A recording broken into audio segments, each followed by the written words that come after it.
I'm actually happy to see Trump out there because, first of all, this is the early stages, and he's making the race a lot more interesting, a lot more entertaining. The other thing is that he's proving that people are actually very disgusted with both the Republican establishment and the Democratic establishment. They believe that these guys walk around with their silly name tags and their lobbyist connections, and they have become completely disconnected from real problems, and they don't even talk like normal people. They speak in a kind of mumbling monotone that actually makes people more scared than consoled or inspired. So I think that Trump is, he's a little bit of a trigger, and he's pointing to serious problems in our political system, and people are saying, at least we want to hear some more from him about them because he's got the independence and he's got the big fat wallet so that he's not really beholden to anyone. So he can give pretty much anyone the finger, and that's actually a good thing. Joining us on the phone is Dinesh D'Souza. Mr. D'Souza has a 25-year career as a writer, a scholar, public intellectual, and you may or may not know this about him. He's a former policy analyst in the Reagan White House. He's been a fellow with the American Enterprise Institute, a fellow at the Hoover Institution at Stanford, and was president of King's College in New York City from 2010 to 2012. Dinesh D'Souza, thank you for joining us today. Hey, it's good to be on the show. I appreciate you being here. Two of your books have become movies. For folks who aren't familiar with you, I gave a little introduction here. Give us a little background on Dinesh D'Souza and what we'll be talking about a week from Saturday here in Hampton Roads in Virginia Beach. I'm an immigrant from Mumbai, India. I became political in the Reagan years. I became a young Reaganite in the 1980s. I've seen in my own life the American dream played out in a way that I could never have imagined. And so my politics is based on that. It's the politics of opportunity, of upward mobility, of writing the script of my own life.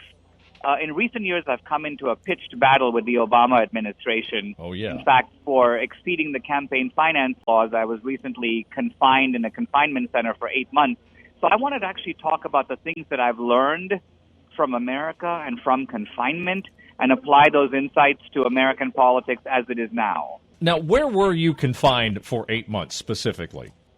Confinement center in Southern California near the Mexican border that is overseen by the Bureau of Prisons. So I wasn't confined during the day. I was able to get out and go work, but I'd check in at 8 at night and I would stay overnight till the early morning.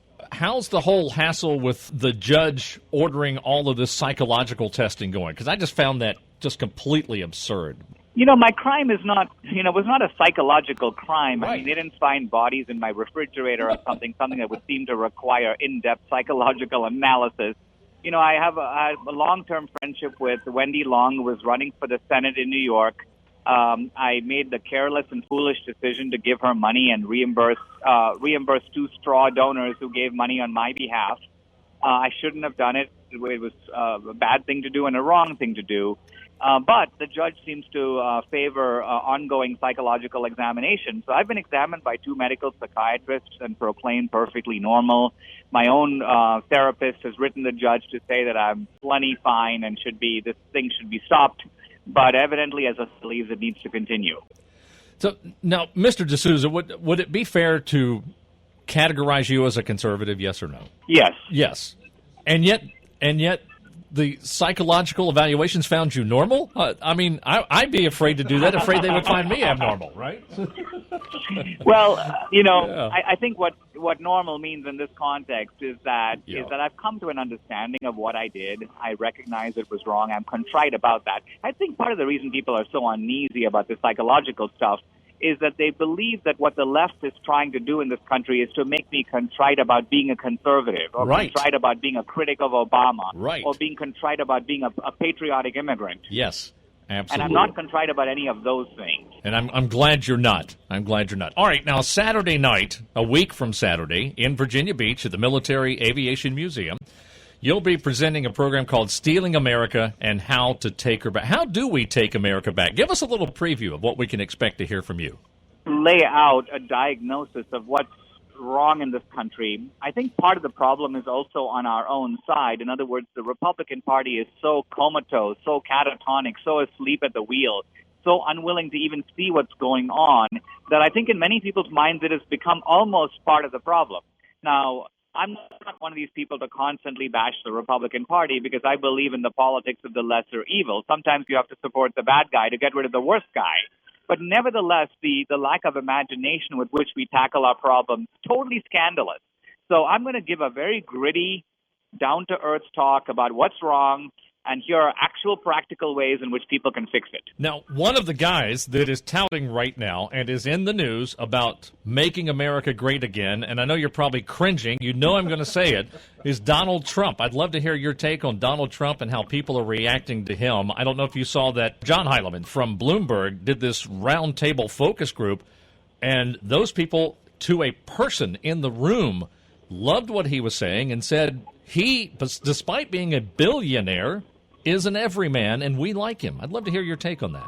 Well, I think people, what you're really seeing, and I'm actually happy to see Trump out there because, first of all, this is the early stages, and he's making the race a lot more interesting, a lot more entertaining. The other thing is that he's proving that people are actually very disgusted with both the Republican establishment and the Democratic establishment.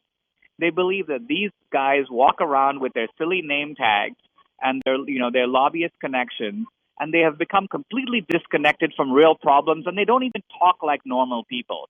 They speak in a kind of mumbling monotone that actually makes people more scared than consoled or inspired. So I think that Trump is, he's a little bit of a trigger, and he's pointing to serious problems in our political system, and people are saying, at least we want to hear some more from him about them because he's got the independence and he's got the big fat wallet so that he's not really beholden to anyone. So he can give pretty much anyone the finger, and that's actually a good thing. I think you're right. And as an example of the mumbling monotone, at this point, the best thing for Mrs. Clinton to do is to come clean and just turn the server over to the IG at the State Department. John Boehner, who a lot of conservatives feel is a big part of the problem, talking about Hillary Clinton, who many conservatives fear will get elected simply because she's a woman. Isn't that indicative of the problem you're talking about? Yeah, I think with Boehner, for example, I've talked to a number of congressmen who tell me in no uncertain terms that it is Boehner's periodic practice, not rare or occasional, but periodic practice to weep and break into tears when he feels that his personal position is not being sustained. Now, this is actually beyond ridiculous. And the idea that this is the opposition to Obama and Hillary. Right. Now, look at the tenacity with which Hillary or the Clintons operate. I mean, they basically believe that they can be caught red-handed, profess their innocence, and they count on the stupidity of the American people and the passivity of the media to go along with this. So they just doggedly keep marching forward. They need strong opposition to be able to say, we won't put up with this. And not only that, but we are physically going to wrestle these people to the mat. By physically, I mean, of course, politically. But if the Republicans are not up to it, then I think the ordinary American feels will step out of the way and let new leaders emerge who are up to it. So that's the frustration with Boehner. Saturday, August 8th, that's a week from Saturday, 7 p.m., Military Aviation Museum, Dinesh D'Souza, Stealing America and How to Take Her Back. For tickets, go to virginiavision.org. That's virginiavision.org. The Steve Batton Show.